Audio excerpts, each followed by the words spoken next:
Bonjour à toutes et à tous. Sujet du jour, le bank run. Le bank run, c'est la ruée vers les banques. Les banques européennes, de manière générale, sont en très mauvaise posture et les banques françaises en particulier. C'est ce que nous allons voir. C'est parti.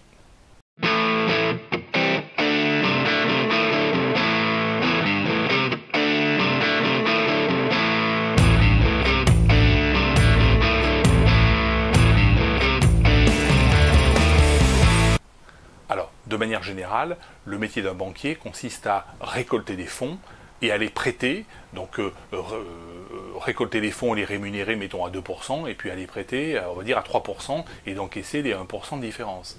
Mais dans le système mafieux étatique mis en place depuis un certain nombre d'années, ça ne fonctionne pas comme ça. Il y a une règle qu'on appelle la règle de la réserve fractionnaire, qui permet aux banques, au nom de la loi, de prêter 2 fois, 3 fois, 4 fois, 10 fois, et parfois plus, le montant de leurs fonds propres. Et on estime que jusqu'à 10 fois le montant des fonds propres prêtés, la situation n'est pas trop dangereuse, elle n'est pas trop instable. La plupart des banques américaines, des grandes banques américaines aujourd'hui, ont un ratio, un leverage, comme on dit en anglais, de 10, ou voire inférieur à 10, ce qui n'est pas le cas des banques françaises, c'est ce que nous allons voir. Nous avons en 2008 une faillite retentissante, celle de Lehman Brothers. Lehman Brothers avait un leverage de 32, c'est-à-dire elle avait prêté jusqu'à 32 fois ses fonds propres, ce qui était absolument considérable et ce qui l'a conduit à la faillite. Les banques françaises aujourd'hui, elles sont un leverage de 60, puisqu'elles ont 115 milliards d'euros de fonds propres, et elles ont prêté pour 6 975 milliards d'euros. Donc elles sont dans une situation qui est très très très dangereuse. Nous savons qu'elles sont aujourd'hui en fait virtuellement en faillite. Le conseil que je peux donner, c'est que déjà si vous êtes actionnaire de ces banques de type Société Générale, Crédit Agricole, Crédit Lyonnais, etc., vendez vos actions, parce que le jour où ces banques feront faillite, elles seront peut-être rachetées par l'État pour 1 euro symbolique, mais vous aurez perdu votre capital en tant qu'actionnaire. Et si vous avez des assurances-vie, je répète, au niveau des assurances-vie et des livrets, la loi Sapin 2 permettra à l'État, en tout cas ordonnera aux banques de bloquer ces fonds au nom de la loi. Les banques diront ce n'est pas nous qui bloquons vos fonds, qui bloquons vos assurances-vie, qui bloquons vos livrets, c'est la loi qui nous l'impose. Et l'État pourra dire eh bien ce n'est pas ce sont les banques qui font faillite, nous on est là que pour protéger le système monétaire et le système bancaire. Donc tout le monde se renverra la balle, ce sera parfait. Vous serez, vos fonds vous seront toujours attribués, on vous dira vous avez toujours 10 000 euros, 100 000 euros ou 1 million d'euros en assurance vie, mais ces fonds seront bloqués, vous ne pourrez plus les retirer, vous ne pourrez plus les récupérer, sauf en cas, alors il y aura des clauses, clause de décès, clause de licenciement, etc.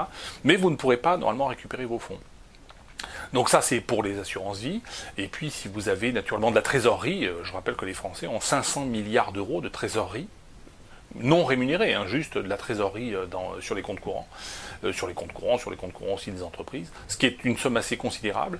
Ces 500 milliards d'euros risquent eux aussi d'être partiellement bloqués, ou vous aurez des ennuis le jour où les banques, où nos bonnes vieilles banques feront faillite. Donc voilà les conseils que je peux donner. Ces informations, vous ne les aurez pas dans la presse spécialisée, malheureusement, vous ne les aurez que sur Internet.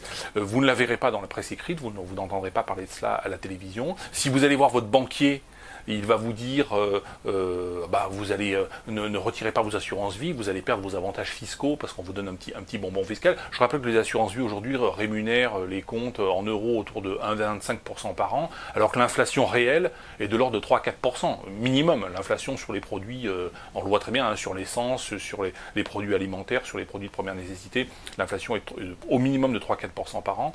Avec une rémunération à 1,25, déjà vous perdez de l'argent, vous êtes déjà perdant, mais on vous annonce que fiscalement, vous allez bénéficier d'un avantage en termes de droits de succession et autres. Encore une fois, préférez retirer vos fonds, retirer votre argent. Naturellement, je ne parle pas de petites sommes. Si vous n'avez pas une épargne importante, c'est pas la petite trésorerie, mais la grosse trésorerie et tout ce qui est action bancaire notamment très dangereux, et tout ce qui est assurance vie et livret, livret A, livret d'épargne logement, plan d'épargne logement. Tout cela sera bloqué par Sapin 2, ça c'est la loi, c'est la loi, c'est pas un projet. et les décrets d'application sont rentrés en activité en août 2015. Donc c'est relativement ancien. Le gouvernement actuel pourra toujours dire que ce sont les précédents gouvernements. Donc la situation, encore une fois, elle est très dangereuse. Je ne sais pas si les banques vont sauter, c'est sûr. Est-ce que ce sera dans un mois? Est-ce que ça sera dans un an? Est-ce que ça sera plus? Je ne sais pas. Aujourd'hui, on a un leverage de 60 sur les banques françaises, ce qui est le double, encore une fois, de ce qu'avait Lehman Brothers lorsqu'elle a fait faillite en 2008. Mais est-ce qu'on va monter à 70, 80, 90, 100, et voire plus, 110, 120? J'en sais rien. C'est tout à fait possible. Mais en attendant, la situation est quand même dangereuse. Elle est quand même instable.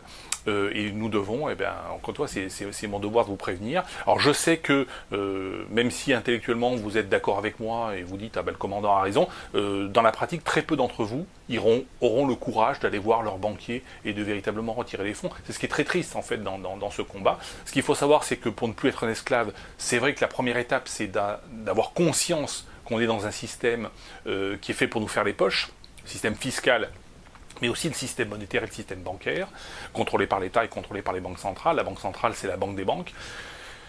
Il faut en avoir conscience, mais aussi il faut avoir le courage eh bien, de sauver son épargne et aussi d'agir. Parce que parler et communiquer et être intellectuellement convaincu qu'on est gouverné par de la pourriture et par de la merde, c'est une chose. Mais ensuite, il faut aussi joindre les actes à la parole ou les actes à la réflexion et agir en conséquence. Encore une fois, sauver votre épargne, c'est sauver le fruit de votre travail, c'est sauver votre propriété, c'est extrêmement important. Et ce sera important aussi pour l'intérêt général, parce que demain, les personnes qui auront retiré leurs fonds pourront, lorsque la crise interviendra, après reconsommer, réinvestir.